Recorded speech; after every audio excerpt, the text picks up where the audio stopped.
taught you to fear the world, to brace yourself against chaos, that if you weren't always on guard, something would break you, but they never taught you how to face yourself. You scroll endlessly. You check your phone the second silence enters the room. A notification, a glance, a word from someone, and suddenly your entire sense of peace collapses. Why? Because your identity was never built inside. It was borrowed from attention, validation, control. Epictetus didn't whisper comfort. He offered a scalpel. He said, "If you seek peace, let go of what you cannot control." But that's the part we resist the most, because surrendering control feels like surrendering safety, and no one told you that safety was an illusion all along. You think you fear judgment, but what you really fear is exposure. That if the world sees the cracks, the mask might slip, and beneath that mask, a self who doesn't know how to exist without managing how others see him. The Stoics didn't promise serenity through retreat. They taught fire, an inner core no storm could shake. And Epictetus, born a slave, proved that no title, no status, no wealth defines a free man. Only one thing does: inner command. Imagine waking up tomorrow and nothing outside of you can disturb your peace. Not the rude driver, not the ghosted text, not the rejection, because all of it happens, and you remain unmoved, not numb, not cold, just centered. But modern life is designed to keep you reactive. The algorithm thrives on outrage. Culture feeds on emotional chaos, and so you bounce from mood to mood, crisis to crisis, never once asking, "Is this mine, or was it planted in me?" Epictetus reminds us, we suffer more often in imagination than in reality. Your suffering isn't always from what happened. It's from the meaning you attached to it, the story your mind built without permission. What if you could break that story? What if you could watch life like clouds passing and remain intact? Because here's the truth.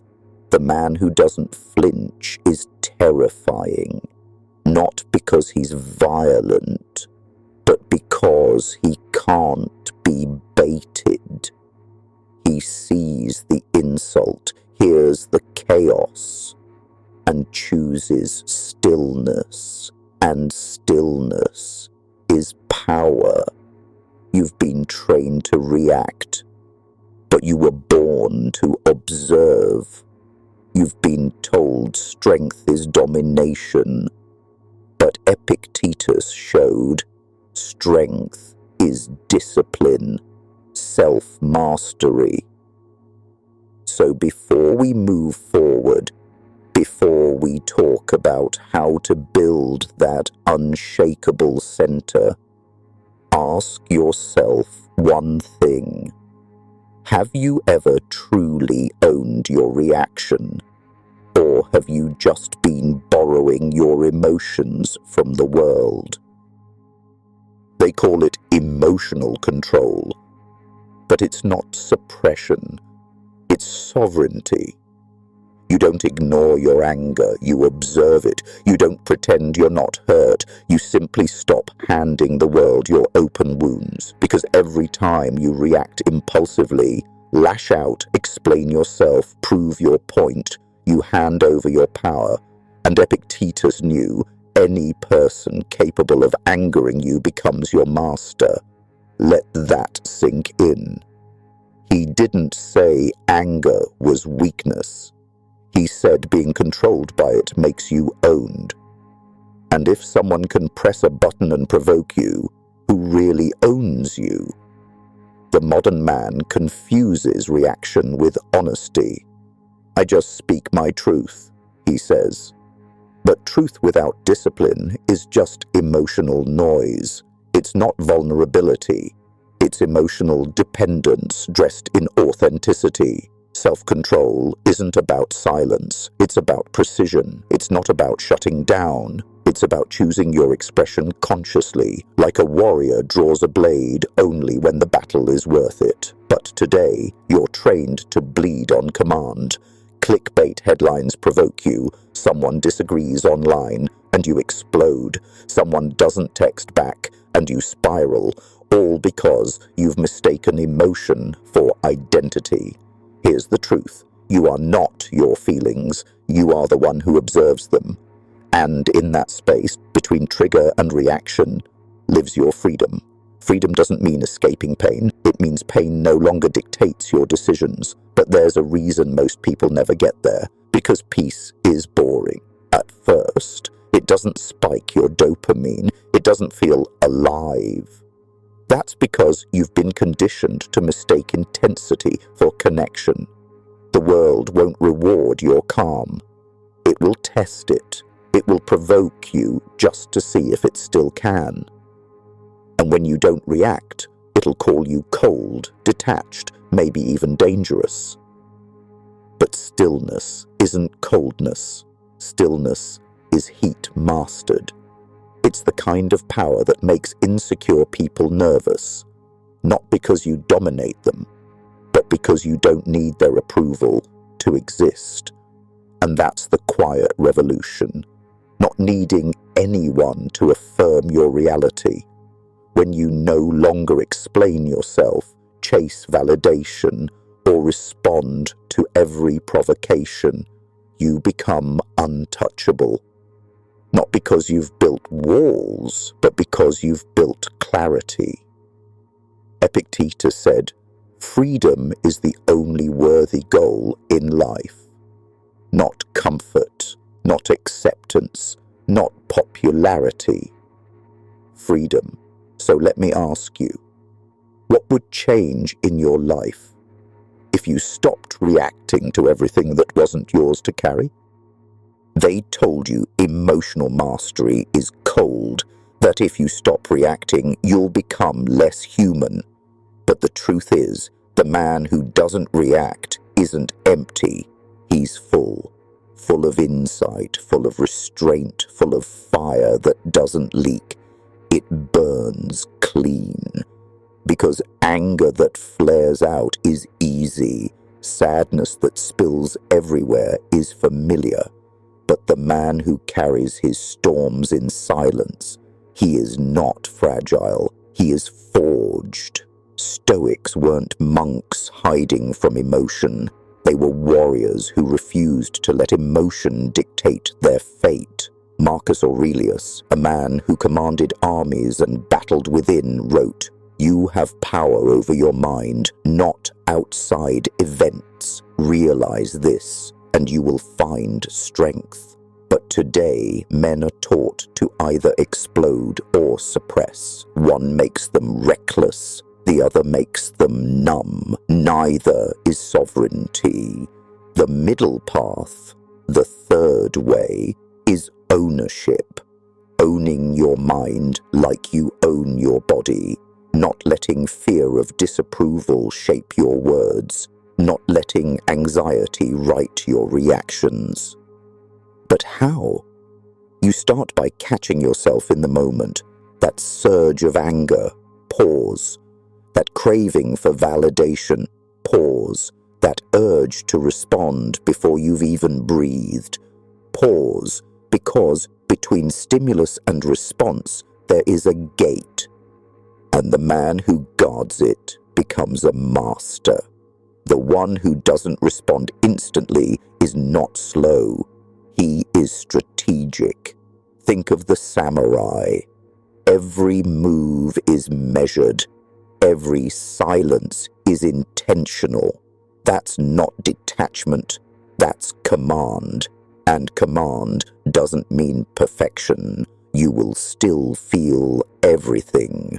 The doubt, the ache, the waves of old trauma. But instead of reacting, you transmute. You turn pain into fuel, silence into clarity, distance into depth. And people will notice. Not because you speak more, but because when you do, it lands.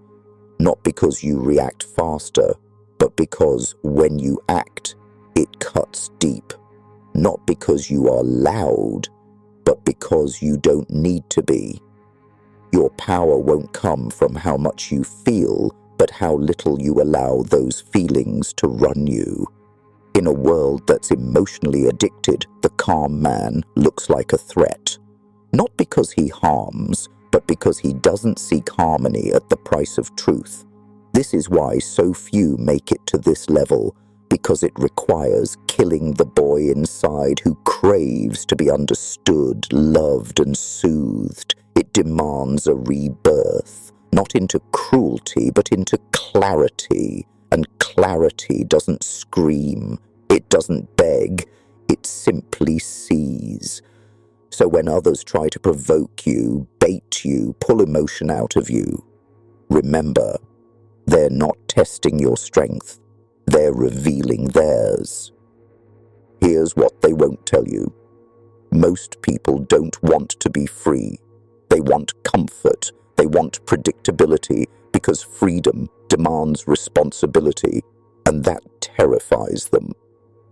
To be a man without fear, as Epictetus would say, is not to be numb. It's to see fear for what it is, a suggestion, not a command. And most of all, it's to stop outsourcing your emotional life to the world. You don't control people. You don't control outcomes. You control one thing, how you choose to respond. And that single decision, it defines the quality of your life. Seneca wrote, "We suffer more often in imagination than in reality." You anticipate the worst, you play it on repeat in your mind, you react to things that haven't even happened, and in doing so you surrender the present moment, your only true asset. But imagine this instead. What if nothing that happens can truly shake you? Not because you're indifferent, but because you've built something inside that cannot be touched. That's the Stoic path, not detachment, but resilience, not coldness, but inner stillness. It's the ability to look chaos in the eye and say, "I see you. You don't scare me, I'm still here."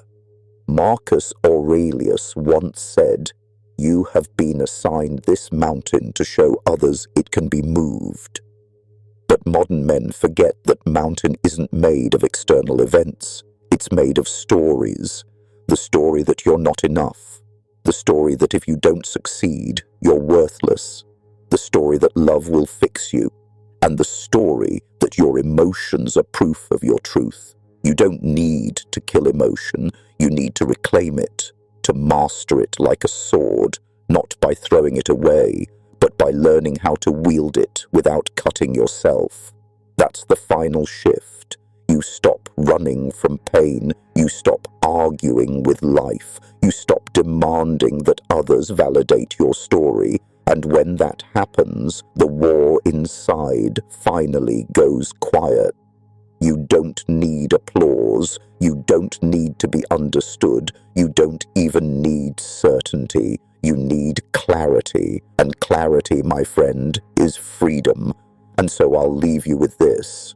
What would your life look like if you no longer needed the world to behave a certain way in order for you to be at peace? Because the man who can be calm in the storm is the man the storm fears.